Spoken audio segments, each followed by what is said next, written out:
Okay folks, so we've been out, we've tried all the functions and features of the Hubsan H501A, the X4 Air Pro, and this is just the final conclusion. What do we think? Well, this quad is an excellent update to the standard H501A, F501S. It has all the features that the S does, but with the added Wi-Fi control, Wi-Fi monitoring, and the ability to fly waypoints. So that's really the only change between this and the 501S. The change is all down, believe it or not, to this module. So this is the Wi-Fi module, which is on the camera board of the H501SS, and the only difference between the SS and the A is this module and the two antennas in the legs for the Wi-Fi signal. So it does everything the S does, gives you the extra waypoint flying. The S does follow me, the S does orbit mode, so really that is the only difference. The nice thing about this is you can fly it with the phone or a mobile device flies it very nicely. It's got good range. With the phone alone you'll get 300, 400 meters in good conditions where there's not much Wi-Fi interference or there's no contention for bandwidth.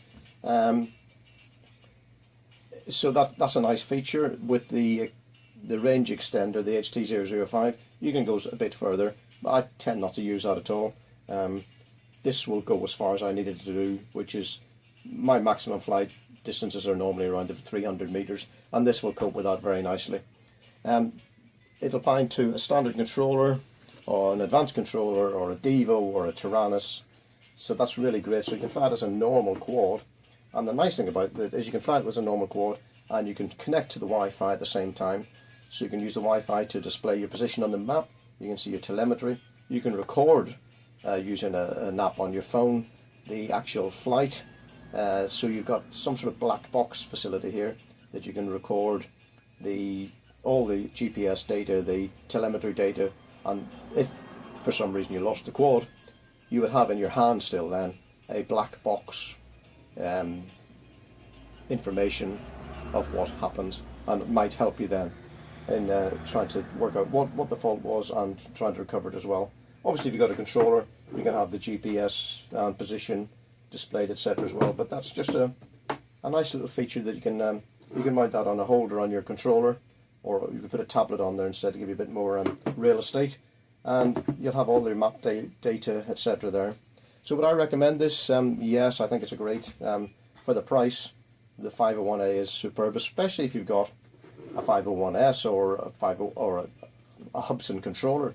Obviously if you've got to buy a separate controller, then things are not so economical. The S might do you. You really need to think whether you're going to use waypoint flying. To me it's a bit of a gimmick. I don't see any point in having it, but it's there and it works very well. And waypoint flying will extend your range considerably. You can do missions of 2-3 kilometers, no trouble at all. But if waypoint flying if you've no interest in that whatsoever, if you don't want the extra telemetry information, if you don't want the map overview, really the 501SS or the 501S will do everything you need to do. But if you want just that little bit of extra, and the thing I like about this is that I can take this quad on my backpack like that, with that, which is always in my pocket anyway, and that's all I need to take, obviously with batteries as well. And it takes up a little space and it's little weight. The other option is to take this. That's bulky and that's a small controller.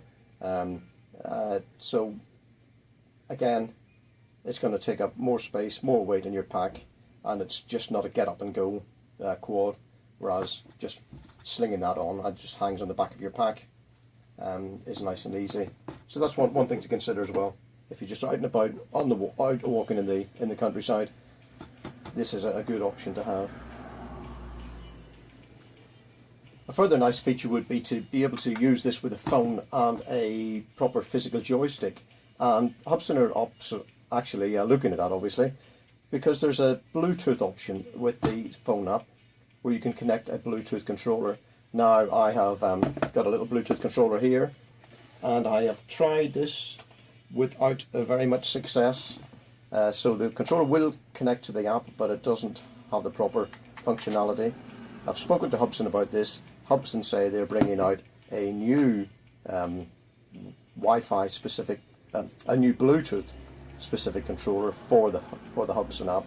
So that should be coming along shortly, and that will then work correctly. So if it's something like this, it's going to give you full physical joysticks, but using Wi-Fi and using the Hubsan app. So that's something to look forward to in the future. As I say, this currently doesn't work, although I'm pretty convinced that if I spend enough time, I can configure it to work properly.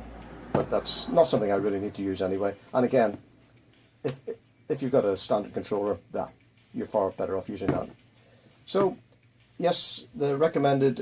I highly recommend this if you're into fairly new into quads. The video quality, the photo quality is not going to be superb, but it'll get you out and flying, and it's a lot of fun to fly, and it flies well in all modes. It flies lovely in manual mode and in alt mode. It's a bit of a dog on a leash in GPS mode, so it's really held back and it's slow, but it's good for a beginner who hasn't got much confidence.